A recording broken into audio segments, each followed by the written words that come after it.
eu fazendo os slides, você fazendo, tipo, um tem 60 e poucos e o outro tem 20. Pois é. E aí, galera, boa noite então, boa noite aqui. Boa noite. Hoje teremos aí galera, os meus slides, em minha defesa, é porque os slides que eu tava usando de base usavam umas fontes, tipo, 16, e aí quando você tenta jogar no 14 às vezes, aí quando você tenta jogar no slide decente, que as pessoas conseguem enxergar sem precisar de uma lupa, eles ficam grandes, galera.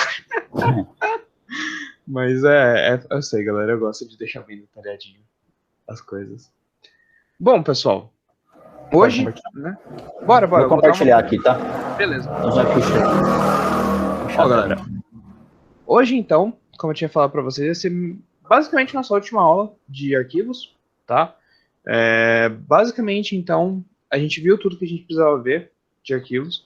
Essa daqui é uma aula bem extra pra vocês, assim, não tá na ementa, mas como o Henrique pontuou, eu acho que é bem legal, né? Hashing é uma solução bem viável para arquivo externo e muito banco de dados tem. Então, tem no livro do Navati, do Chats, isso. De toda a galera, assim, de BD e tal. Então, são alternativas bem legais. Eu acho que foi bem legal ele ter falado pra gente falar disso. Eu acho bem interessante. Então, eu deixei pro Henrique ajudar a montar o material e tal. Eu dei uma lida também nas coisas. E eu vou deixar principalmente ele falando, né? Porque era que ele queria falar bastante, ele manja bastante. Eu acho que vale a pena, mas eu estaria aqui. Manjar. O suficiente. Não, é só uma ponderação aí para disciplina. Exato. Vale a pena pela discussão. Sim. E aí, assim, a gente traz esse último conteúdo aqui. Não, tá bem curto, vocês vão ver, assim, não tem muita coisa assim, a gente só vai dar uma geralzona. E aí, galera, acabou AUG. Acabou AUG 2 não, né? Acabou a parte de arquivo de AUG 2. Calma. Estamos na metade, né?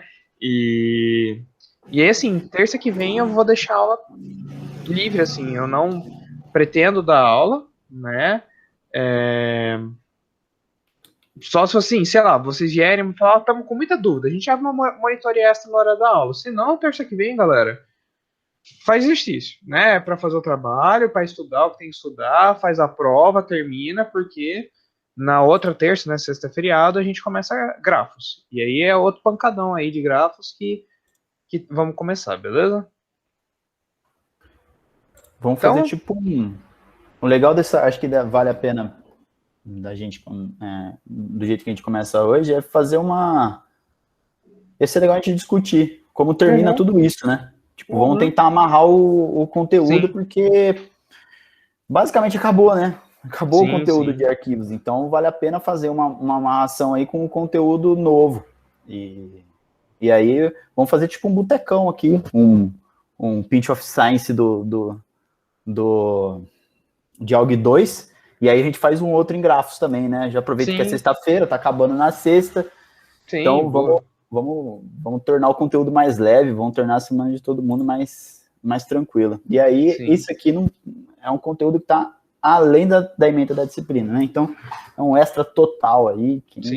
Não vai ter trabalho, exercício, nada disso. A título de curiosidade. Isso. E vale a pena pela discussão. Então, assim, implementações, exclusão, remoção, esse tipo de coisa, não vai compensar a gente discutir. Então, é para a gente ter uma noção de como as coisas funcionam. Aí eu já mostro um pouco de BD também, a gente vê onde é que essas coisas se ligam, para a gente tentar fazer uma amarrada aí. Quem ficar com dúvida, manda aí que a gente já soluciona isso.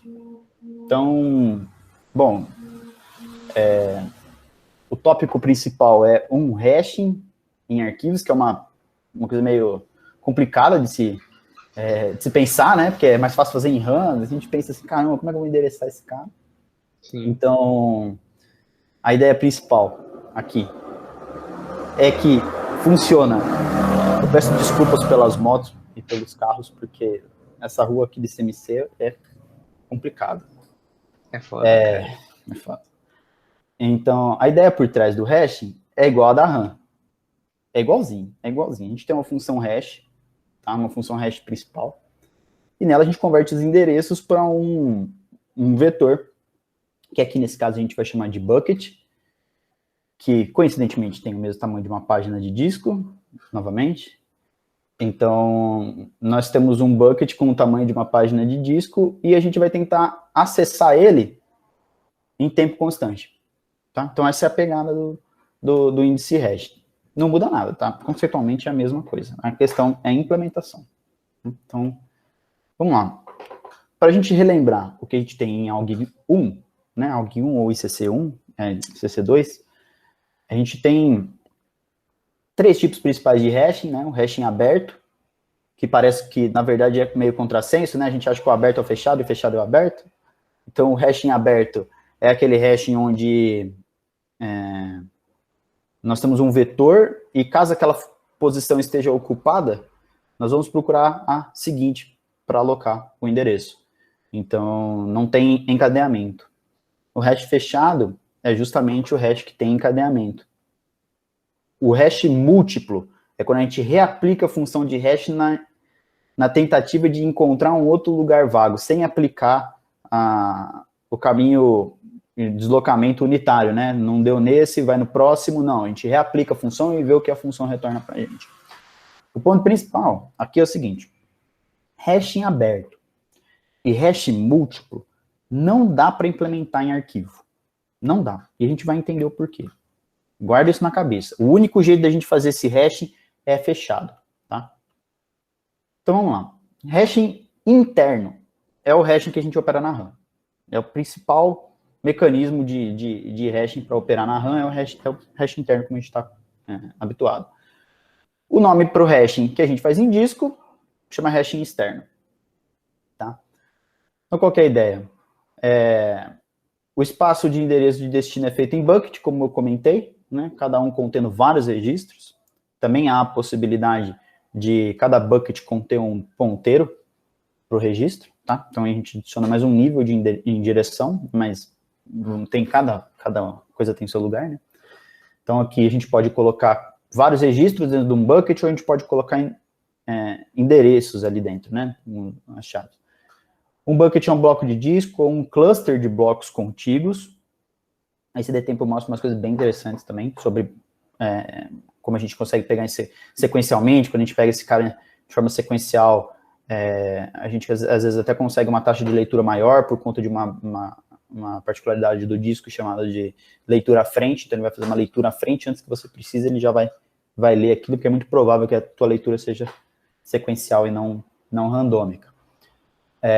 A função de hash mapeia uma chave em um número de bucket relativo, igual basicamente funciona em RAM, e aí tá meio abstrato, mas a gente vai chegar num ponto legal.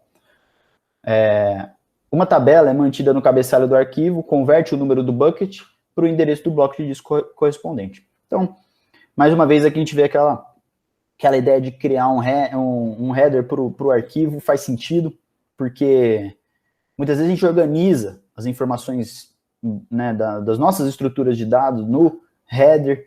Então, o próprio SQLite faz, para quem não conhece, é um banco de dados que, né, em um arquivo específico, é um arquivinho só, não é um SGBD extremamente sofisticado, é um arquivo, ele tem as sofisticações dele, mas não tão grandes quanto um SGBD de médio porte, um comercial, né?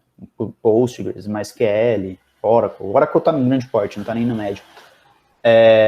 Então, manter uma estrutura no começo, né, permite a gente administrar melhor. Então, vai pensando aí, porque é legal, às vezes, para árvores, né, para Petri, para o trabalho que a gente tem que fazer, de colocar alguma coisa ali na frente para ajudar a gente a administrar a nossa estrutura de dados. Tá? Então, vamos lá, chegou num ponto razoavelmente interessante. Esse quadrado aqui são os buckets que são armazenados dentro do disco. Esses buckets têm a quantidade de registro específica dele e a gente tem a posição deles, as posições relativas de cada bucket. É o RRN na cara, velho. Isso aqui é a página da nossa B-tree, tá? Tipo, vamos fazer uma analogia. Isso aqui é a página da B-tree. Essa tabela aqui, até onde eu consegui entender, pelas minhas leituras, ela não existe na prática. Nesse momento aqui que a gente está vendo esse hash externo estático, já vou entrar num ponto interessante. Ela não existe na prática. A pegada é a seguinte, eu vou botar uma quantidade de registro dentro do disco, uma quantidade de buckets dentro do disco razoável. Então eu vou colocar, sei lá, vou alocar uma quantidade pré-definida de buckets. Tá? Dentro dele vai conter M registros. Então, N vezes M dá a quantidade de registros que a gente tem. A gente tem N buckets vezes M registros. Essa tabela, na verdade, ela está no começo, é a função hash. Né? Não passa da função hash. O que a gente vai fazer? A gente vai aplicar uma hash, a função hash na nossa chave primária. Tá? Então, a gente vai aplicar na nossa chave primária, que a gente está trabalhando, vamos supor, com o que a gente viu até agora com o número USP. Então, a gente vai aplicar um hash no número USP, e esse hash vai retornar um inteiro, que é o bucket onde o registro está armazenado. Tá? O registro ou um ponteiro do registro. E a gente já entra nesse mérito. Então, é uma estratégia extremamente criativa. Tipo, extremamente criativa. A gente consegue ter um acesso muito rápido, inclusive a gente nem precisa armazenar essa tabela em RAM. Então, é particularmente interessante saber que ela existe, e quem quiser implementar, veja, não tem uma grande sofisticação, né? A implementação não é tão complicada assim, a gente consegue pensar numa forma de criar isso, né? O problema do hash estático é o seguinte, bom, vocês sabem que uma função hash está intimamente ligada, né, com o tamanho do vetor. Então, se eu tenho um vetor de 31 posições, né, pegando um número primo, a gente vai fazer um hash baseado no tamanho do vetor para conseguir pegar a posição certinha do endereço que a gente tem que acessar. A questão é, quantos registros eu vou armazenar no futuro? Será que dá para saber? Né? Como é que a gente vai lidar com isso? Porque se o meu registro for grande demais, e eu colocar uma quantidade pequena de chaves ali, eu vou jogar fora muito espaço. E se for pequeno demais, eu vou gerar encadeamento. Uma coisa chamada overflow, que é igualzinho ao hash fechado. Tipo, se a gente tem um vetor de 13 posições, e eu tenho uma hash ruim, que não opera de forma uniforme, ou seja, a gente precisa de uma distribuição uniforme para que a hash ela seja distribuída de forma perfeitamente igual, né? Então, a gente tem o primeiro elemento, o primeiro e o último do vetor, basicamente, dentro de uma distribuição uniforme. Se a hash não performar desse jeito, o que vai acontecer? A gente vai gerar uma série de encadeamentos, porque como a gente viu, o hash nesse caso, é um hash fechado, tá? Então, vai gerar encadeamento. Então, veja, a gente já tem um problema aí. É fácil de implementar, mas é difícil, é complicado de prever o comportamento. Talvez a gente desperdice muito espaço para uma coisa que a gente não vai usar, tá? Então, vamos dar uma olhada agora nas características disso, né? O hashing estático, ele envolve um número fixo de buckets. É um problema, porque para arquivo dinâmico é inviável expandir o domínio do hash, né? O que acontece se a gente expandir o domínio da hash? A gente tinha 13, de repente a gente foi para 31, porque expandiu a quantidade de registros. O que vai acontecer com isso? A gente vai ter que realocar todo mundo, né? E vai ter que recalcular o hash para todo mundo. Então, isso é inviável. Não dá para a gente fazer isso. É igual aquela ideia de deslocamento de elementos dentro do arquivo. Não compensa fazer, mais fácil fazer reescrita. Então, o hashing estático aqui, externo, né? O hashing externo estático, ele sofre basicamente do mesmo mal que as funções hash tradicionais, né? Se o espaço for muito pequeno, você vai sofrer com isso. A escolha do número M pequeno demais causa overflow, né? Como eu comentei, esse cara vai virar uma cadeia, vai virar um encadeamento. E um número grande demais seria um desperdício de espaço. Então, o que acontece? Seria muito interessante vocês, até para quem tiver interesse, pegar aquele exercício lá do índice primário com pilha, porque muito provavelmente a estratégia de implementação é parecida. Tá? A gente vai ter que criar um encadeamento ali dentro, entre blocos. E basicamente o que a gente faz ali, né, na pilha, é criar esse encadeamento. Então, muito provavelmente, se você quiser implementar alguma estratégia de hashing externo estático, que é um hash mais simples, usando overflow, né, com encadeamento, você vai ter que lidar com alguma coisa parecida com essa. Tá? Então, é interessante a gente ver que as coisas estão conectadas. Não é uma coisa isolada. Técnicas que a gente vê em coisas mais simples também são usadas em coisas mais sofisticadas. E aí dá para ver que não dá para chegar em ALG 2 sem ter a mínima noção de lista encadeada. Porque a gente basicamente está lidando com isso de forma constante. Tá? Então, é uma solução simples, é uma solução básica, mas lida com problemas pequenos. Tá? Então, a gente já tem uma limitação para ele. O que acontece se a gente tem um encadeamento excessivo? Né? A recuperação do registro fica mais custosa e o número de SICs e bloqueios do processo também aumenta. Então, obviamente, se a gente tem uma função hash que mapeia para um bucket, sei lá, meu número USP aqui, 10441, mapeou para o bucket 3. Só que esse bucket está com um overflow de 3 buckets. Eu tenho 3 buckets com overflow, como está nesse caso. O que vai acontecer? Eu vou acessar um bucket e ter uma página de disco. Depois eu vou, não está no primeiro. Aí eu vou ter que puxar a segunda página. Não está na segunda. Vou ter que puxar a terceira. Puxei a terceira página, está lá. Então o que aconteceu? Eu tive 3 acessos a disco, puxando 3 páginas de forma randômica, né? Então o acesso disso aqui não é um acesso sequencial, tá? Então essas páginas não estão em sequência, elas estão em um acesso aleatório. Então eu vou acessar uma e a outra pode estar no fim do disco, outra pode estar no começo. Então, não tem nenhum nível de organização ordenado aqui, e isso vai gerar um custo relativamente alto. A escolha do número... Opa, tá errado. Aí. Longos a questão do bloqueio do processo era aquela ideia que a gente tinha comentado, né, que quanto mais acesso a disco você faz, mais o processo bloqueia, porque a gente tem que esperar o disco buscar aquela informação do disco e o processador, enquanto isso, o teu processo vai ficar esperando, enquanto o DNA faz isso, o teu processo vai ficar esperando, o teu processo vai ficar bloqueado. Você tem 3 páginas de disco com acesso aleatório, uma está numa posição, outra está na outra, outra está na outra, o que vai acontecer? Teu processo vai bloquear mais, ele vai bloquear mais, e por consequência, isso vai criar uma latência maior no tempo de resposta maior, né, de saída do processo. Longos encadeamentos em poucos blocos representam uma função hash ruim, como eu comentei, né? É uma função não uniforme. E esse overflow é chamado de overflow chain também. Então, só para contextualizar, às vezes, quem quiser procurar em inglês, vai encontrar essa nomenclatura. A remoção e a busca não é uma situação muito complexa. A busca, como eu já comentei, é uma coisa relativamente simples, né? A gente tem que mapear. Então, buscas de campos diferentes do campo de hash são operadas de modo sequencial. Isso é uma coisa interessante, tipo, uma coisa meio evidente, né, meio óbvia, que a gente está procurando pelo número USP. Se você quiser procurar o cara pelo nome, o que vai acontecer? Eu vou ter que percorrer todos os buckets para procurar esse cara, porque ele não é mapeável. Então, sofre do mesmo mal da B3, sofre do mesmo mal de qualquer outro índice ordenado que não tiver como mapear a chave, né? Essa chave de busca que você está utilizando.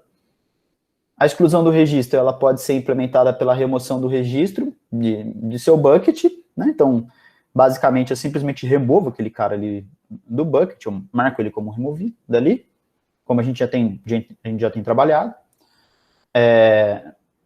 Se tiver overflow, né, se ele for o único registro que tiver dentro do bucket, e esse bucket tiver com overflow, a gente vai desfazer esse bucket, né, ele se torna um espaço livre, e o bucket de origem tem que remover aquele ponteiro da origem do bucket que foi removido. Não é uma situação muito complexa também, como envolve uma região mapeável, né, mais simples, né, não sofre de muitos deslocamentos, é mais tranquilo de operar. Então, qual que é a questão em relação a por que a gente tem que usar esse encadeamento? A gente não consegue, usar um hash em aberto? Por que a gente não consegue usar o hash em aberto? Né? Porque se o encadeamento é o problema, aqui, que ele vai gerar uma quantidade maior de páginas de disco, por que a gente não usa essa estratégia? A questão do hash em aberto é justamente essa parte que está em vermelho, que vocês estão vendo que é a remoção. Justamente não, porque eu só escrevi hash em aberto, né? O problema dele é que como é que eu vou remover se eu tenho que percorrer vários elementos dentro desse vetor, né, simbólico? Porque, por exemplo, se eu estou operando em cima do hashing do meu número USP, aí ele não está nesse hash, não está nessa posição. Ele está numa próxima posição, porque essa posição já está ocupada. Se ele está na próxima posição, como é que eu faço para deslocar todo mundo e eu remover esse cara em disco? Então, não dá para fazer isso. Tipo, a estratégia mais... não é que não é nem que é inviável, muito provavelmente é totalmente desnecessário. Tá? Então, esse custo, esse overhead que a gente tem de encadeamento, ele é compensado pelo fato de que, se eu tiver que fazer uma remoção, eu vou ter que varrer a hash inteira, ali, aquele índice, né, e procurar uma posição que, teoricamente, seria uma posição que ele se encontraria, mas não a original, entende? Tipo, não é uma posição original. Qual é a ideia? Existem motivos para usar determinados algoritmos em detrimento de outros. O hashing aberto ele é muito útil em várias estratégias que a gente tem. Além disso, ele é extremamente útil na compilação, porque a gente tem uma tabela de símbolos no compilador que gera, são elementos estáticos, né? Por exemplo, um for, um while, um if. Essa palavra, ela está localizada em algum lugar, né? Porque são palavras reservadas. Vejam, as palavras reservadas, elas se encontram no compilador em um hashing. Né? Então, você é um hashing aberto ali. Não tem problema, porque a estratégia, a ideia é tornar aquilo mais eficiente mesmo, né? E em RAM tudo fica melhor. Em disco tudo é um problema, em RAM tudo fica melhor. Então o hashing aberto funciona muito bem ali. Só que em disco não rola. Outra questão, o problema de hashing aberto é remoção. Se o problema é remoção, e a tua aplicação não vai fazer muitas remoções, bom, você pode usar um hashing aberto. Se a ideia é você só buscar e inserir, não tem problema. Uma ótima ideia. Agora, veja, na nossa situação, a gente tem constantes remoções, inserções e busca. Então, a remoção é um problema no hashing aberto. Se a gente tem ela como um problema, e em disco isso é praticamente impossível de fazer, como é que a gente vai operar? A gente não opera. Então, a gente opera o hash fechado justamente porque a natureza do problema envolve remoção. Tá? Então, é interessante a gente olhar para a natureza do problema e falar, pô, isso aqui, legal, isso aqui serve. Não, isso aqui não serve. Então, não é paixão por aquilo. É ciência. Aquilo funciona ali muito bem e aqui não funciona muito bem. Então, tem uma ciência de onde usar, muitas vezes até em projetos ali, é que geralmente a gente usa hash por meio daquele map, né? Tipo, as funções de map que as linguagens já têm, então a gente nem acaba implementando uma hash, né? Mas é interessante saber que isso existe. Essa é uma segunda implementação, chama hash índices. Tipo, ainda está dentro pode estar dentro da questão do estático, mas a ideia é que a gente cria um nível a mais de indireção. Então, como a gente não viu a ideia do índice secundário, né? A gente acabou não trabalhando na disciplina, mas ele basicamente funciona como um índice secundário, então não tem nenhum a mágica do índice secundário não é nenhum problema. Né? Vejam, não é nenhum problema. Ela simplesmente pega um número, mapeia para o outro, que mapeia para o bloco. Então, aqui o que a gente vai fazer? A gente vai fazer uma hash que mapeia para o bucket, que armazena só o ponteiro para o registro. Tá? Então, é um segundo nível de indireção que a gente coloca aqui para caso não seja necessário armazenar o registro no bucket, né, propriamente dito. Então, sobra mais buckets aí para ser usado, mas o custo disso é que você tem um acesso a mais a disco, né? Você tem 2 acessos a disco, você tem que buscar o bucket e buscar o registro no correspondente. Beleza, aquele hash extensível estático, né? O hash externo estático, o problema principal dele é que ele é estático. Se aquilo lá tiver um tamanho muito grande, não vai ser uma coisa muito eficiente de ser armazenado. Então, a gente pode lidar com isso. A estratégia disso do hash extensível é o que é usado realmente. Tá? Se for usar num banco de dados, se um banco de dados elencar o seu registro aí, né, a sua chave, inclusive, como sendo usando a função hash, que ela pode ser uma B-tree, pode ser uma B-tree+, pode ser outras árvores que a gente já viu aqui, a gente vai acabar usando o hash extensível. Né? Não tem como, não é viável usar o estático. E aí no hash extensível, a gente vai criar algumas estratégias baseadas numa quantidade específica de bits, tipo uma ordem de bits. Então vamos supor, a gente tinha comentado 2 elevado a 3, né? Vamos supor que eu tenho 2 elevado a 3, uma questão. Tenho 8 buckets. Tá? O que eu vou fazer? Eu vou criar uma função hash que vai mapear em bits para os buckets. Eu consigo aumentar, desse jeito eu consigo aumentar a ordem, né? Eu consigo aumentar a quantidade de registros que eu vou colocando, eu não preciso mais ter uma estratégia estática, e isso é relativamente eficiente, né? Então, não sei comparativamente com relação ao hash estático, mas é a estratégia mais utilizada, obviamente. Então, vejam, o que acontece aqui? É que eu tenho uma profundidade de 3, então estou em 2 elevado a terceira aqui. Então, 8 posições. Essas 8 posições em binário, o que eu posso fazer? Então, digamos assim, eu tenho um departamento aqui, biology, eu vou converter esse cara para um hash, né? Vou aplicar um hash nele, um H, depth name, esse cara vai me gerar um inteiro, vejam, inteiro, não é o binário, no fim das contas não tem inteiro, tem binário, só tem binário na computação. Então, isso aqui vai gerar um inteiro. O que eu posso fazer? Eu posso pegar como a ordem desse diretório, aqui chamado de diretório, e aí eu não sei, na minha interpretação eu não consegui coletar essa informação, eu não sei onde esse diretório é armazenado, eu não consegui achar muitos.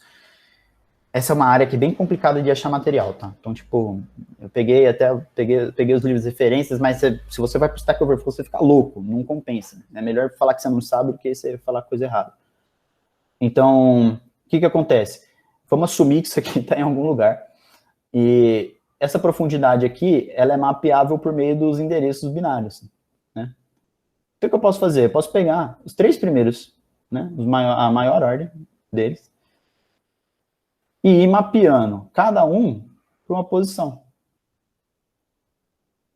Isso aqui é uma estratégia muito legal, porque ela permite que você armazene chaves iguais ou parecidas no mesmo bucket. Então, estratégia de recuperação, se você quiser recuperar teoricamente, né? Não é a melhor coisa, e isso a gente vai discutir depois. Se você quiser recuperar um intervalo, isso aqui é uma coisa interessante, eu quero recuperar, por exemplo, todo mundo com o Comp Science, né, o departamento de ciência da computação. O que vai acontecer? Bom, veja, tem esse cara está mapeado aqui, ó. Se eu enfiar vários caras na Comp Science aqui, ele vai acabar mapeando todo mundo na mesma posição. A ideia do extensível é que, além de eu mapear esses caras na mesma... O que aconteceu? Não, levantei a mão só. Mas pode terminar aí, Henrique. Não, pode falar. Tá. Não, é que esse diretório, pelo que eu entendi lendo o livro, é que parece que é um vetor só, que você mantém os endereços e, tipo, você armazena o vetor como você achar melhor. Mas, assim, é um vetor e aí, tipo, cada array, né, cada índice do array, basicamente, é um desses locais. E aí, tipo, você armazena ele baseado, convertendo o inteiro do índice, digamos assim, no bit dele e ler pelo bit para endereçar nesse bagulho. Pelo que eu entendi foi isso. Em RAM. Em RAM. Tá. Pelo que eu entendi, mas não falam muito. Então, eu não consegui interpretar muito bem, porque essa estratégia, para mim, ela não parece ser muito plausível de ser feita em disco, né? Tipo, como é que eu vou armazenar esse diretório em disco, né? Fiquei pensando, como é que eu vou conseguir? A não ser que, bom, enfim, essa é uma questão de implementação bem... me tirou... Não vou te falar que tirou o sono, porque eu tava dormindo muito bem ontem, mas fiquei com isso na cabeça, entendeu? O que aconteceu? Onde eu enfio esse cara, velho? Mas tudo bem, isso é uma coisa que a gente pergunta pra alguém que... alguém de BD, né? Se alguém souber, a gente tenta. Se alguém aqui souber também, manda ver, vambora. Mas eu acho que é mais plausível que seja em RAM também, só para pontuar. O que acontece? Esse cara aqui, se ele tiver essa quantidade de posições e eu mapear eles, eu vou chegar a eles dentro, eu vou chegar nessa chave por meio desses bits significativos. O que acontece?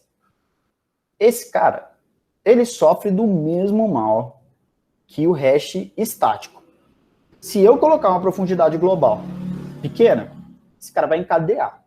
Se ele for muito, se eu enfiar muitas pessoas em muitos registros, né, ali dentro desse bucket. Então, rola encadeamento aqui também. Eu não sei se tem alguma imagem sobre isso. Não, aqui já é outro hash.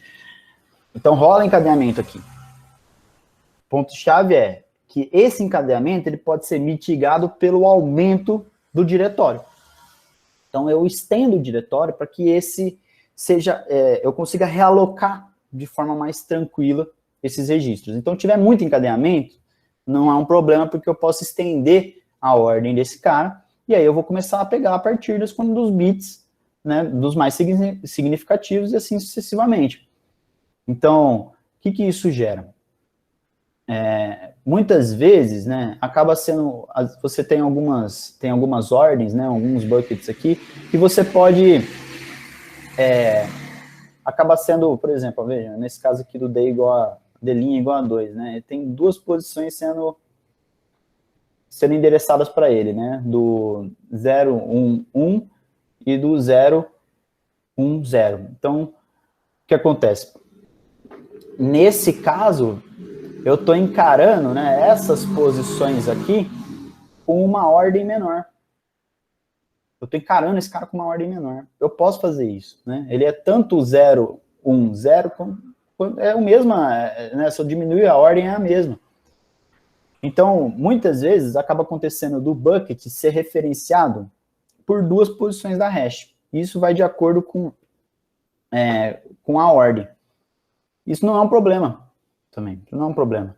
Porque caso algum bucket cresça, eu posso aumentar o tamanho da ordem, né? Se eu ver que isso aqui tá, por exemplo, eu quero... tá entrando muito registro aqui, eu preciso dividir a quantidade de registros. Aqui eu faço várias inserções. O que vai acontecer? Esse cara aqui, a partir de agora, ele vai apontar para outro bucket, né? Um bucket encadeia, vai apontar para outro bucket, e esse aqui vai ficar só com a ordem de D igual a 3 mesmo. Né? Então, é uma estratégia extremamente inteligente para solucionar o problema do estático, mas deu para perceber que já é bem mais chato de implementar, né? Então, a verdade é essa, né? Tudo que é bom é complicado de fazer.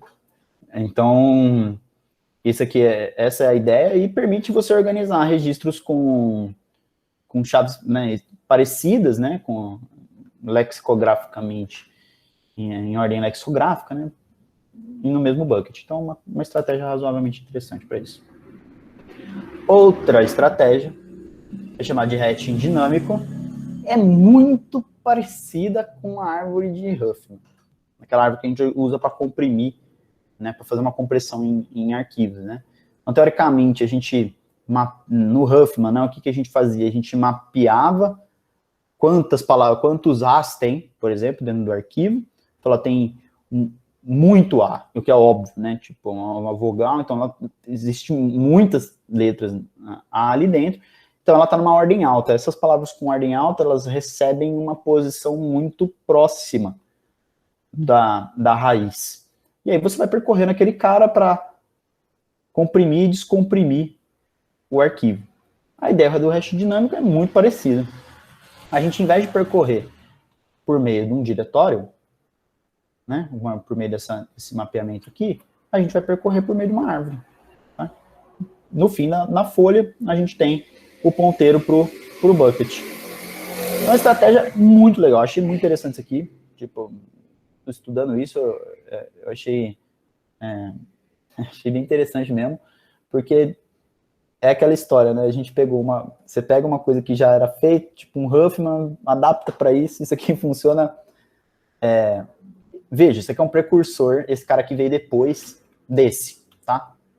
Então, motivo deve haver, né? Eu não sei se a discussão que eu vi não era tão aprofundada a ponto de falar que esse aqui era melhor do que esse. Então, é legal que a gente reusa as coisas na computação, né? Tem um outro hash, que é um hash linear, eu não trouxe ele aqui, porque não tinha nenhuma figura. É uma coisa bem mais chata de explicar. Então, existe uma outra estratégia, que é o hash linear, mas eu não vou discutir ela aqui, porque é muito menos tangível, tá? Então, essas duas estratégias aqui, essa aqui é a mais comum, tá? Essa aqui é a mais comum possível, é essa. Essa e o linear são outras implementações, tá? Então, agora que a gente viu os dois, vamos levantar as principais questões relativas aos dois. Qual que é a diferença entre o estático e o dinâmico? A principal vantagem do extensivo, que é o dinâmico, né? Que eu coloquei como dinâmico, tem até uma confusão de palavra, não sei se isso vem da tradução ou não, mas esse nome aqui, esse é o hash dinâmico, esse aqui é o hash extensível. Dinâmico, a ideia de ser dinâmico aqui, a palavra que eu estou usando, é com relação a que eu consigo estender a quantidade de elementos ali dentro da função hash, tá? Então, não é relativo a esse cara aqui. Mas a principal vantagem do hash extensível é a não degradação da performance quando o arquivo cresce, tá? Isso é coisa que é meio evidente. Economiza esse espaço futuro por não necessidade de reservar buckets, né, o crescimento, mas possui a desvantagem de criar um nível adicional de indireção.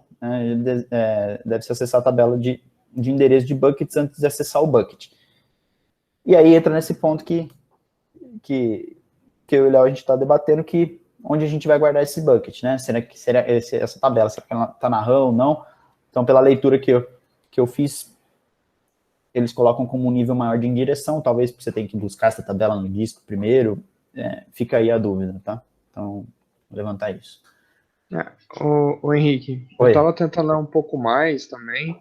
Pelo que eu vi, realmente, tipo, ele faz quase que como que um hashing para definir o diretório, sabe?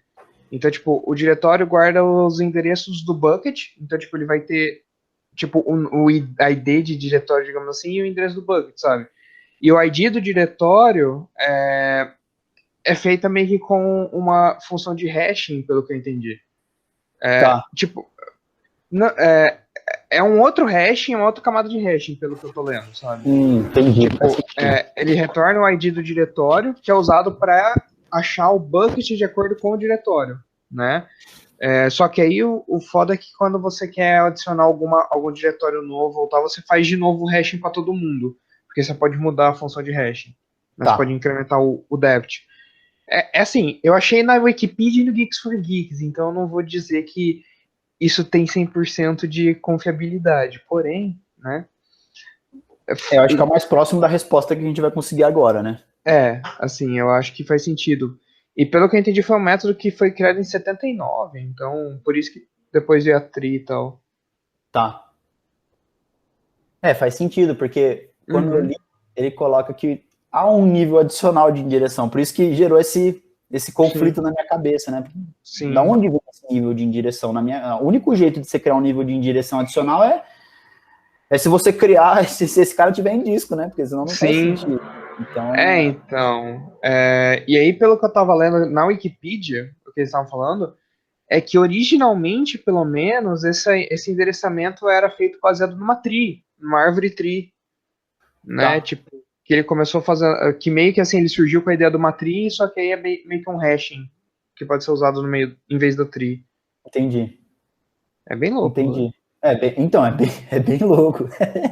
Eu fico pensando, os caras que criaram isso, eles estão anos-luz de distância da gente, né? Pois mano. Incrível. Não tem nem o que comentar sobre isso. Então, deixa eu ver se ficou faltando algum ponto que eu anotei aqui, do hashing estático e do dinâmico. Esse tipo de material, eu usei 2 materiais para pegar, tá, esse conteúdo, então eu peguei do Navat e do Silberschatz. O Silberschatz é muito mais rico em detalhe do que o Navat. Então, essa questão, por exemplo, relativa ao nível adicional de indireção, eu tirei de lá. Então, muitas vezes isso mostra pra gente que a gente não pode ler só de uma fonte. Então, vale a pena a gente pegar outras para confrontar. E realmente não tem no Navat isso. E aí, bem, enfim, o ponto-chave da questão é esse. É basicamente, se a gente for observar com um maior nível de detalhe, não tem diferença significativa para hash convencional em RAM? Tem, porque é uma adaptação para disco, mas a ideia principal é a mesma. A ideia principal é diminuir a quantidade de acesso a disco, para variar, e diminuir a quantidade de encadeamento, se possível. Então, nesse momento, a gente pode levantar as mãos e falar que acabou, né? Acabou arquivos, acabou o desespero, acabou o desespero do pessoal. Só que para a gente terminar de uma forma gloriosa, a gente pode puxar uma pequena reflexão. E aí é onde eu quero mostrar para vocês que existe um propósito para essa disciplina. A gente fazer a gente sofrer. Isso é masoquismo, né? Tipo, o pessoal fala assim, não, essa disciplina aqui só tem o objetivo de fazer os alunos sofrerem, né? Mentira, isso aqui tem um objetivo por trás, a gente vai tentar mostrar o porquê agora, e isso vale tanto para quem já viu o banco de dados, quanto para quem nunca viu, que é bem interessante. Eu quero que vocês observem o seguinte, para quem não sabe o que é isso, eu vou explicar com calma. Para quem já viu, reflitam sobre os índices que vocês já viram, incluindo o hash e a árvore D, né, e as suas variantes, e essas duas carries. Eu quero que vocês observem isso aqui e vejam aonde que isso é aplicado. Para quem nunca viu, se eu não estou enganado, né, Léo, qual que é o paradigma que essa linguagem faz parte? Declarativa, né? Declarativa, eu tenho quase certeza que é. Tá. Esse paradigma é diferente da procedural e da orientação a objeto, porque a ideia principal é que você informe o que você quer fazer, é meio que esquema do Prolog também, né? Aquela coisa que eu quero fazer isso, você que se vira aí para fazer. Então, aqui qual é o meu objetivo?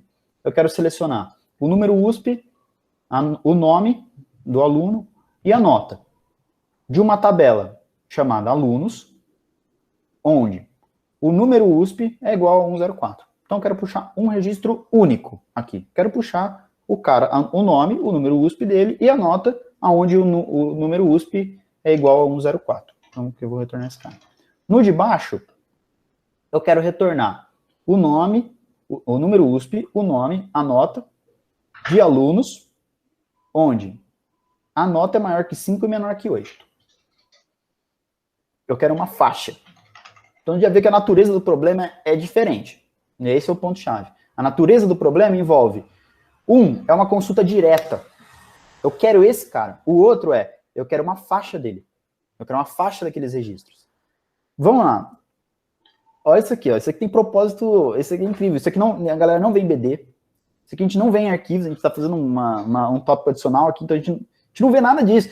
Isso o que é uma loucura. Porque, tipo, a gente deveria misturar as duas áreas, né? Mas a gente não, infelizmente, as coisas não são pensadas para serem didáticas, né? Para ser o mais difícil possível, parece. Aqui no Brasil, né? Segundo o Feynman, né? Naquele texto que eu mostrei lá para vocês, falando que isso é um problema de natureza estrutural das universidades brasileiras, né? Mas as coisas estão conectadas.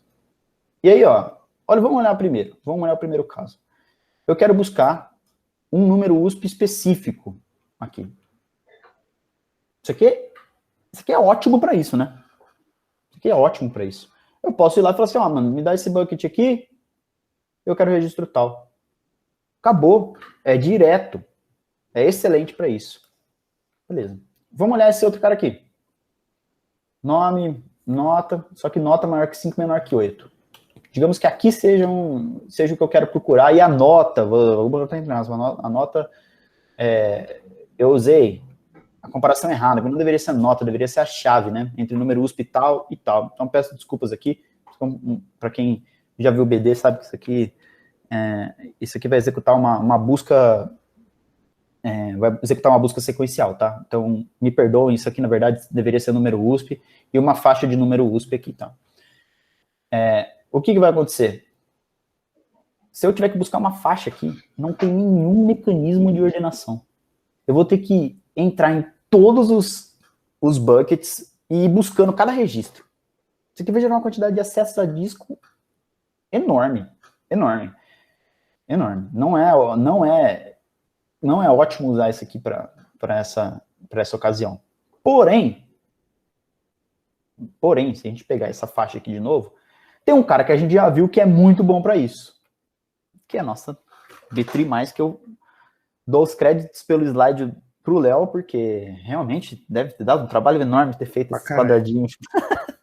Esses quadradinhos aí. E olha só que maravilha. Se eu quiser pegar uma faixa de endereço, esses caras estão encadeados. Eu preciso encontrar uma posição aqui. A partir dessa posição, eu vou encadear esses caras. Não tem bala de prata. Tá? O final da conversa aqui, pra gente matar arquivos, não tem bala de prata. Esse cara aqui, essa primeira consulta, que ela é muito boa. Se o índice tiver num índice hash, vai ser mais rápido do que se tivesse numa B3, né, numa B+. E esse caso aqui nem se compara, né? Eu acho que o custo desse cara aqui em relação a essa situação aplicada a uma B3, essa aplicada a uma B3, e essa aqui aplicada numa hash, e essa aplicada numa hash, essa aqui perde com certeza. Com certeza, porque eu tenho que varrer a hash inteira para buscar. Então, muitas vezes, o banco não vai colocar a hash por conta disso. Porque você tem que ter noção da natureza do problema. Digamos assim, se você sabe que a tua equipe de DBA, que as consultas são prévias, que as consultas já são estipuladas, você criou classe para isso, você abstraiu, você criou um data object, né? Como é que é? Eu esqueci o nome disso, mas você criou uma estrutura que manipula os dados sem que a pessoa tenha que executar uma consulta SQL, e você sabe que a natureza do problema envolve consultas pontuais, eu quero falar assim, eu quero o número USP e tal, e é sempre assim, porque essa é a natureza do banco, essa é a natureza do meu problema, você pode mudar para o índice hash, que isso vai te trazer um ganho. Isso é pontual, isso não precisa discutir, você vai ter menos acesso a disco aqui. Só que se eu tiver que performar um cara desse, esse cara vai custar bastante. Então, pouco frequente, muito pouco frequente, na verdade, não digo nem pouco frequente, muito pouco frequente. Se você performar isso aqui, beleza, você pode escolher o índice hash para cá. Mas a solução mais habitual, né, o que o banco vai fazer habitualmente, é colocar a árvore B. A árvore B+, e a árvore B aqui, para a gente não ter, nós, leigos, né, não precisarmos nos preocupar com essas particularidades. Mas agora que a gente já sabe disso, é uma coisa a ser questionada. E aí eu levanto para a galera que estiver fazendo lab de BD ou já fez BD, saber se já viu isso em algum lugar. Porque isso é uma coisa extremamente pertinente. A gente fala assim, isso aqui não serve para nada, tal, não sei o que, isso aqui não serve para nada. Mentira, serve sim. Tá provado aqui que serve. Tá? Tem mais uma estrutura de dados ainda que, obviamente, não tem, a gente não vai trabalhar com isso, porque senão daqui a pouco a gente está entrando em BD, que é um índice bitmap. O índice bitmap, ele é muito bom para performar buscas em grupo, né? Então, se eu precisar buscar muitos caras de um grupo, tipo, precisa de um bloco ali, né? Várias chaves ali. Então, vamos supor, eu quero o departamento, quero o sobrenome, então quero todo mundo do departamento com o meu sobrenome. Eu posso usar um índice bitmap ali para fazer essa organização, tá? Então, saibam que existem as naturezas do problema de indexação aqui, são 3. Uma é a parte do agrupamento, então se eu quiser agrupar vários caras, eu vou usar um outro índice chamado índice bitmap. Se eu quiser performar uma busca direta, eu posso usar, e essa for a mais constante, eu posso usar um índice hash. E no caso geral, no caso mais amplo, a melhor estratégia é usar a B3, porque nesse caso a gente não vai ter nenhum tipo de overhead por consultas, tá? Então, a ideia principal da explanação aqui era trazer essa dinâmica aqui, tentar ligar o conteúdo, tá? Então, você vê, vários conteúdos que a gente viu na disciplina, eles estão mesclados aqui dentro. Eu tentei trazer vários conteúdos, tanto da parte do Huffman, das árvores em geral, e aí veio um questionamento, né? Tipo, a árvore B que a gente está codificando, ela é uma boa solução, em termos gerais? Tipo, ela performa bem? numa consulta como essa? Se eu quiser trazer um número USP e quiser trazer um grupo ali, será que ela performa bem? Acho que na prática mesmo, a gente vê que não, né? Ela é legal porque ela é didática, ajuda, né? A gente faz o trabalho em cima dela, né? Porque, obviamente, as estruturas mais sofisticadas, elas se preparam para esse tipo de situação. Porque, assim, geralmente em BD a galera pega e concatena esses selects, né? Então vira select em cima de select, que vira com group by, né, agrupamento, com cláusula aware sofisticada, com like, um monte de situações. E a estrutura de dados tem que estar preparada para isso, né? Para o caso médio, né? Para o caso onde as pessoas que configuraram o banco não sabem a natureza do problema. Agora, se a gente sabe da natureza do problema, a gente tem plena condição de mudar essas estruturas para elas atingirem. Então, se em alguma tabela, em BD, quando vocês forem fazer BD, se em alguma tabela vocês falarem assim, não, essa contura, é impossível o cara fazer uma varredura aqui. Cara, mete o índice hash lá. Tá? Lógico, faz o benchmark, testa, vê se realmente tem impacto, né? Testa com grande volume de dados. Também a natureza, a gente tem que avaliar, também não pode ser cego, né? A tendência é que esse cara performe melhor se o acesso for direto. Então a gente já sabe aqui que não tem bala de prata para resolver nosso problema. E as referências da disciplina, Silverchats e o Navat, tá? Os dois eu deixei à disposição lá também para vocês, para que vocês possam consultar e vir na monitoria e a gente debater. Eu gostaria de mostrar para vocês, aqui, deixa eu tentar trazer para essa tela, o que eu estou falando, para não ficar intangível. Tá? Vou trazer para cá. Esse aqui é um banco que a gente está, de uma aplicação que a gente está trabalhando, tá? Então, a questão aqui é a seguinte, eu tenho um registro simples de usuário, tá? Essa aqui é uma interfacezinha, chama TheBeaver. O banco que está por trás é um Postgres. A gente tem uma tabela aqui e algumas chaves, alguns índices, tá? Sendo os índice primário, que é deixa eu ver o que eu coloquei aqui. O índice primário é o ID do usuário, né? E um índice secundário, entre aspas, né? Um unique, que é uma chave única, o e-mail, porque eu não quero o e-mail duplicado. Então, vocês vejam o seguinte, quando a gente cria um unique em BD, na próxima vez que a gente for quando vocês forem para BD, vocês vão ver que o unique, você fala assim, eu quero só que o e-mail seja único. Olha o que esse cara cria, mano. Ele cria um índice para você, porque se você diz que ele tem que ser único, quer dizer que você vai ter muito acesso para ele. Você vai buscar muito aquele cara. Tá? Porque caso contrário, você vai colocar ele como único, né? Você também pode buscar por e-mail. Então, veja, a performance aqui de eu buscar pela chave primária e a performance de eu buscar por e-mail é a mesma. É a mesma. E olha só que interessante. Aqui ele está colocando a B-tree como principal. Tá? Então, isso aqui é uma coisa interessante. E aí, quando eu falo que dá pra gente modificar, a gente pode modificar tranquilamente, ó. Olha a cláusula que cria esse cara. Eu não sei se vocês estão conseguindo ver, se tá muito pequeno, eu acho que eu não vou conseguir dar zoom, porque esse cara... Opa. Não, vou sim. Olha aí, ó. Create Unique Index, User PKey, né? Esse aqui é o nome do sistema, User Using B-tree, o ID. A gente consegue mudar, velho. A gente consegue mudar o cara. Agora, sabendo disso, a gente pode estruturar a nossa estratégia, né? O que a gente vai fazer mais e qual é o índice que a gente vai utilizar. Tá? Então, a ideia principal dessa contextualização ampla aqui é mostrar que, no final das contas, tudo que a gente fez, ela tem uma relação íntima com os sistemas operacionais. E aí, a gente abre para discussão aqui, e se sobrar um tempinho legal, posso até mostrar como a gente pode escolher o tamanho do bloco, que isso é uma coisa muito da hora. Tá? Então, eu vou abrir para discussão e a gente vê como a gente caminha. Beleza? No geral, é isso aqui. Vou parar de compartilhar e aí a gente... Quer que volte no slide, Léo? Você tem alguma coisa para complementar? Desculpa, eu acabei... Não, eu tô de boa. Eu, inclusive, descobri hoje que dá para você falar o método de indexação no banco de dados. Olha só. Acabei de descobrir. Você não sabia? Não, quando eu fiz LabBD não falaram isso, não. Ah, eles não falam nada. Né? Eles não falam nada, eles fazem a gente parecer tonto. Foi muito mais coisa envolvendo o trigger que a gente fez no APD. E trigger é chato, hein? Eu perdi um tempão fazendo uns trigger também. Aí o Marinho sabe, mas tá aí, ele sabe o que eu tô falando. Nossa, foi trigger pra caralho, velho.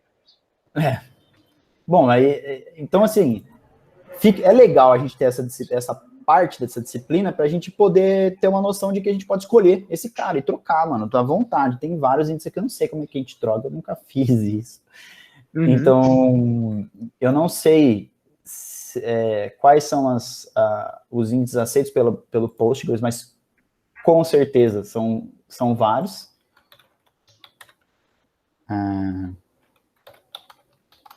Vamos ver. Que a gente pode trocar, a gente pode ver também. Indexes type. Aqui, ó. Por isso que eu queria dar esse tópico, entendeu? Muitas vezes a gente acaba pegando, nossa, mas o que é hash? Aí, ó, pronto, vocês nunca mais vão ter esse problema. Sim. Então, você pode criar um índice com name hash, que, olha, eles dão todos os parâmetros aqui, então para que serve? Cada um multi-column index. Vários, né? Aqui, ó. Agora... tá, ele vai entrar nas cláusulas específicas do order by e criação de índice, mas aí já é outra pegada. Sim. O que importa é a gente ter a noção de que é possível trocar e não vou procurar agora porque eu acho que não vai compensar a gente ir atrás, mas a gente pode ir na monitoria, a gente pode ir atrás disso, se a galera quiser. E aí, não sei se tem um espaço aí, eu posso mostrar para o pessoal a velocidade de recuperação de bloco, a diferença que faz entre pegar 512 bytes e pegar 64, por exemplo.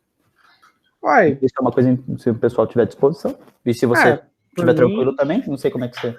Se você pretende acrescentar alguma coisa.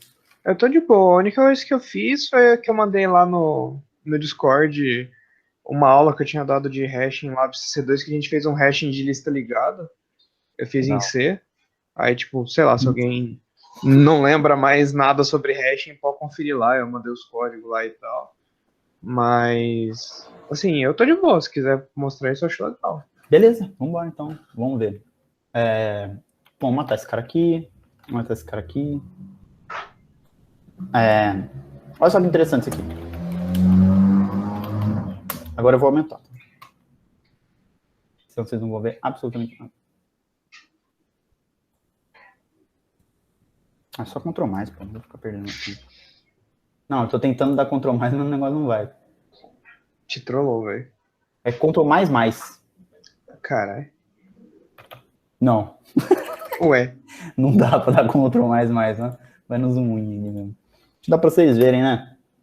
Não consegue ver? Sim, aqui tá de boa. Tá, beleza. Eu já até tinha testado aqui, eu tinha feito um casinho aqui.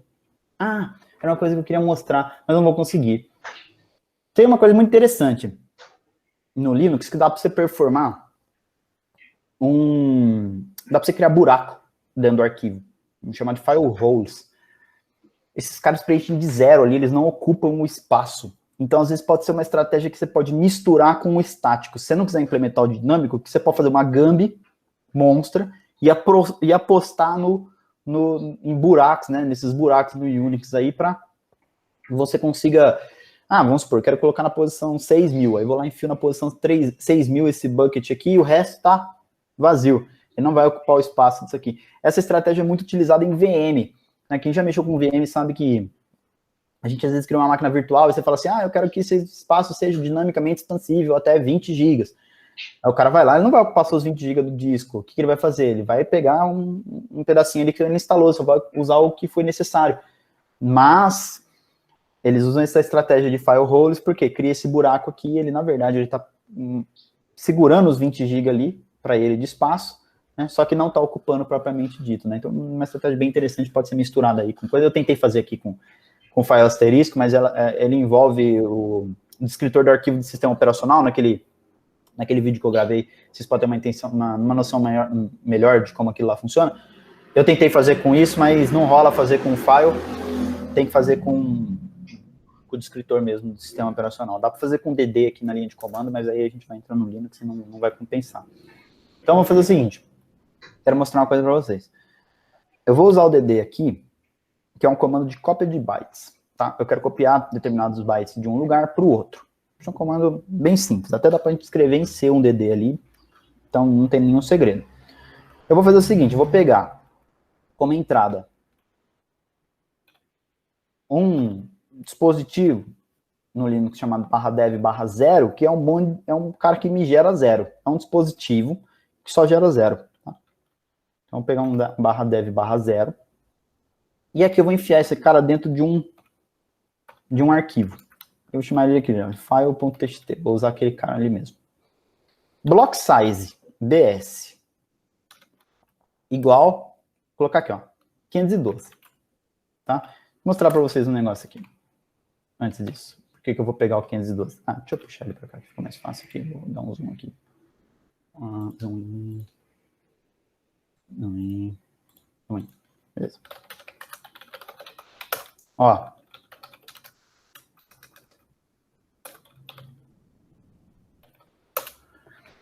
Bom, estou usando o NVMe aqui. Tá? A questão que eu quero chegar, como o Léo já várias vezes mencionou, principalmente no começo da disciplina, um SSD é bem difícil a gente saber o block size dele, né, o tamanho do bloco, por conta de estratégias comerciais. Mas aqui, ele está me indicando que, teoricamente, o I/O mínimo e ótimo é 512. Então, tenho 512 aqui. Beleza. Só que as partições, o Linux usa um cara chamado Virtual File System, que ele está em cima do sistema de arquivo ext3 aqui que eu tô, o ext4 que eu estou usando aqui, tá? Então, o VFS, ele está em cima, é uma abstração. Aqui, no VFS, ele tem uma página de tamanho getConf page size. Eu tenho uma página de 4096. Veja, não tem nenhum problema isso, tá? Eu tenho uma página maior que a quantidade mínima. O meu problema aqui seria se eu tivesse uma página menor. Maior não tem problema, desde que esse maior seja múltiplo de 512. Se ele for menor que 512, se ele não for múltiplo de 512, vai ter um problema. Aqui, tá? E aí a gente estava entrando numa discussão um tempo ali, né, de ponto de início ou não, de sobreposição de partição, né, isso tem a ver com, aqui, ó, ponto de início, ponto de fim, né, ponto de início, ponto de fim de cada uma das partições, né.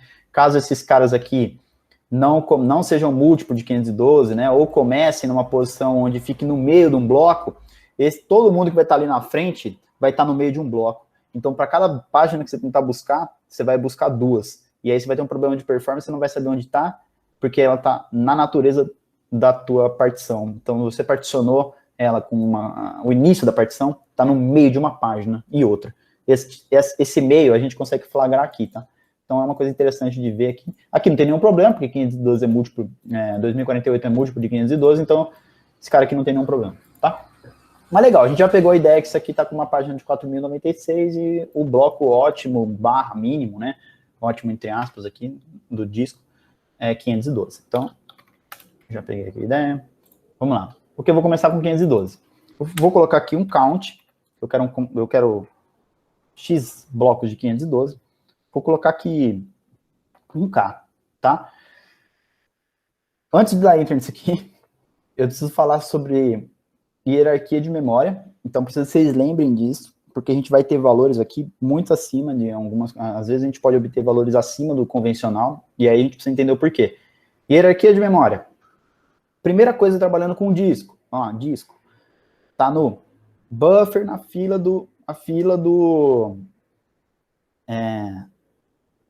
buffer de disco. Tá lá embaixo, perto do disco.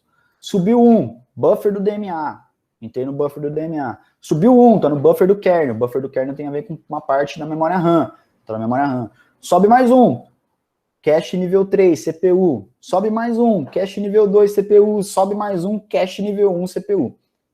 Eu tenho uma imagem que eu tinha mostrado para vocês, que era a diferença, que ela tá no Discord, que eu tinha mostrado. Eu tô tentando ser rigoroso, tá? Com isso, pra gente não gerar nenhum tipo de...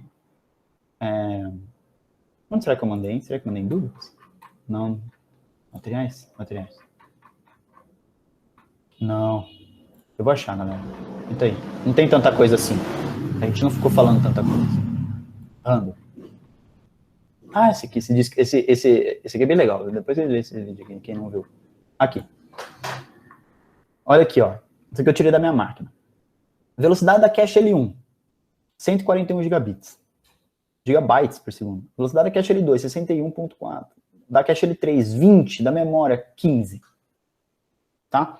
Esses caras aqui vão influenciar na taxa que a gente vai fazer de escrita e de leitura. Eles estão abstraindo tudo isso, tá? Então aqui eu vou tentar mostrar uma coisa que, se a gente, quanto mais a gente aumenta o count ali, mais a gente vai tender a chegar próximo da performance de escrita e de leitura do disco. Aqui eu não vou estourar meu SSD, né? Não vou ficar consumindo muito do meu SSD. Então a gente vai ter influência desses caras. E aí a gente sabe que a velocidade vai aumentar à medida que a gente vai depender disso aqui. Tá? Então vamos lá. Vou executar esse cara aqui. Olha lá. Para copiar. Cadê a quantidade de byte?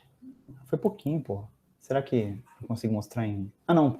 Copiei 512, né? 512 KB. Para copiar 512 KB, eu fiz isso em 81.6 MB por segundo. Eu vou aumentar a quantidade de bloco aqui, porque a gente não vai conseguir ver nada. Ó, 2 MB, 69. Vamos detonar isso aqui. 5 MB, 202. Tudo bem, agora a gente já começou a atingir realmente a faixa de escrita e de leitura que eu quero atingir. Já vou dar um spoiler que isso aqui vai continuar nos 202, tá? Por aí, 202, 400, não vai passar disso, tá? Então eu vou aumentar isso aqui para uns 30, vamos lá. Ó, 16 MB copiado, mudou nada, 100. Não, 225. Tô copiando 512 bytes, 225. Você fala assim, nossa, mano, eu fiz aqueles benchmark lá, eu sei que o meu SSD, ele recupera em 2 GB por segundo, velho. Que é isso? Primeiro que isso aqui é escrita, tá? Primeiro que isso aqui é escrita, não é leitura. Depois a gente faz uma leitura.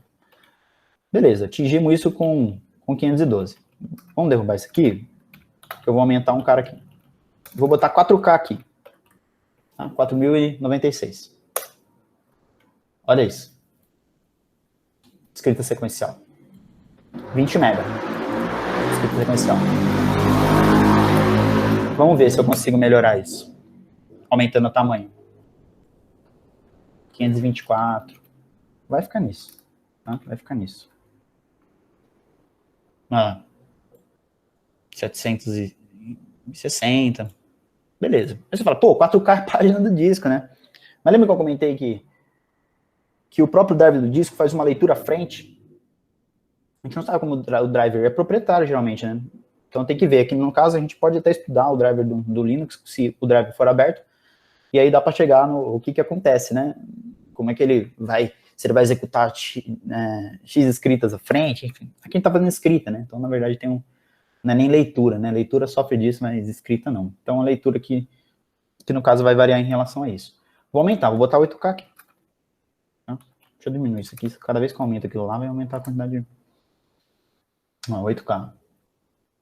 Eu tô batendo a mesma coisa, né? Tô chegando bem perto da mesma coisa. Né? 760, 851, 702... Vamos botar 16. 837. Olha que interessante. Quanto mais você aumenta a quantidade, o tamanho do bloco, você tem a curva disso é basicamente assim, ó. Depois ele chega num platô. Tá? Vai chegar num ponto X ali que a gente não vai conseguir mais evoluir. Então aqui, vou botar um 32 aqui só para tirar a prova disso. Tá ficando grande isso aqui, hein? 320 MB, ó. 885. 585. Eu vou dobrar, vou colocar 600 MB aqui. Vamos botar 64, vamos ver se a gente... Não, vamos continuar com 32 para ver se não foi um... Aí, ó. Ó. Eu já estou sofrendo influência da cache, uma parte disso, né?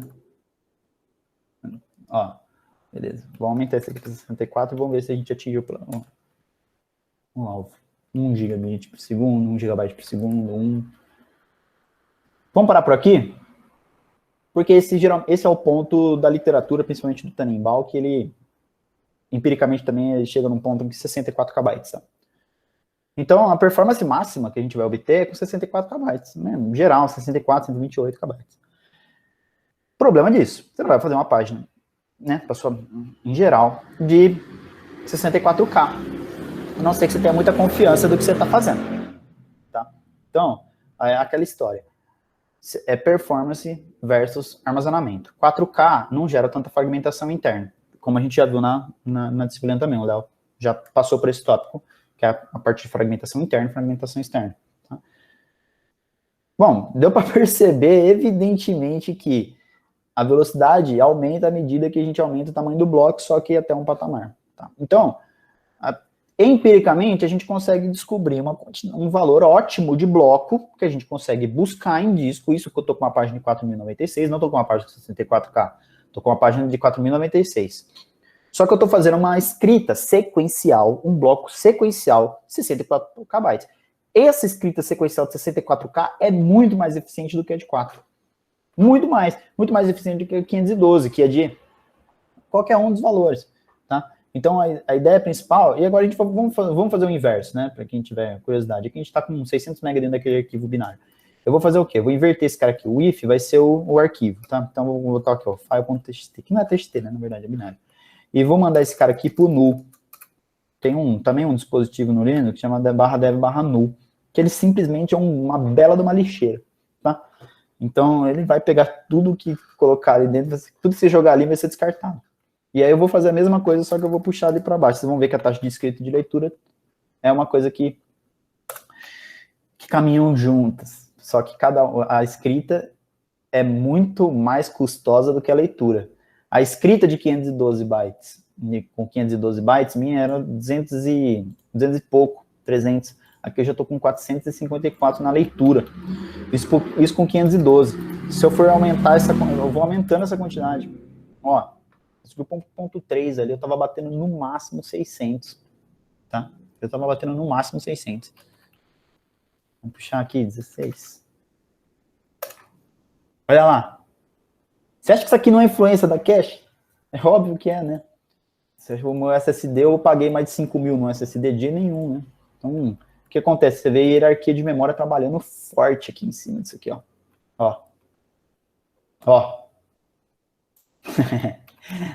É muito louco isso aqui. Inclusive, dá pra gente medir o barramento, a velocidade do barramento de memória nossa com isso, tá? Então, só para mostrar para vocês que a escolha do bloco ótimo, ela implica em descobrir qual que é o tamanho que melhor performa no sistema operacional, o bloco. Sabendo disso, você pode escolher um bloco para a tua árvore, um bloco para o bucket do índice hash, em cima do valor ótimo que você testou empiricamente. Isso aqui não é real, tá? Isso que eu tô falando para vocês.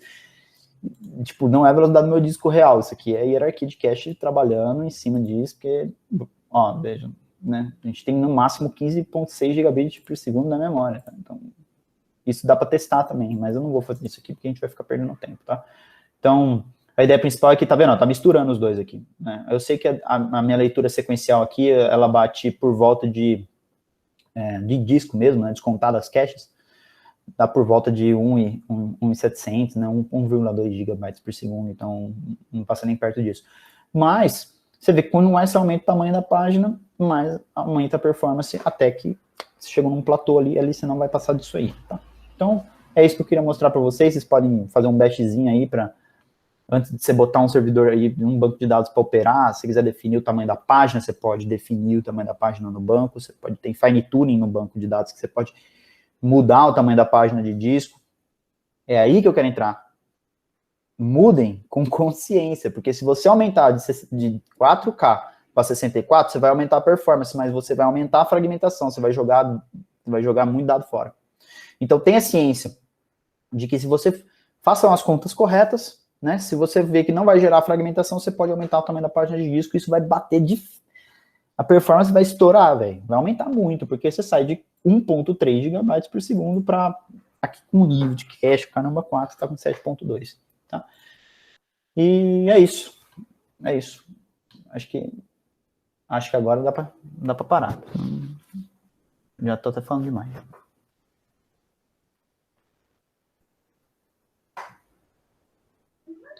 Boa.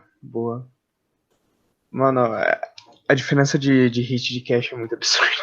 Muito, né? Cache é uma maravilha, cara. Muito louco, né? Mano, sim. 141 gigabytes por segundo na cache L1. Mano, é que o negócio tá colado no core da CPU, né, velho? Mas sim, velho. Aí você vê que a localidade da memória tem tudo a ver, né? Você vê que os caras gastam dinheiro pra caramba. Por quê? Por conta disso aí, a localidade de cada elemento. A L3 tá com 20 GB. A L3 tá dentro da CPU, mano, mas ela tá compartilhada. Isso gera um puta overhead ali dentro daquilo. Sim.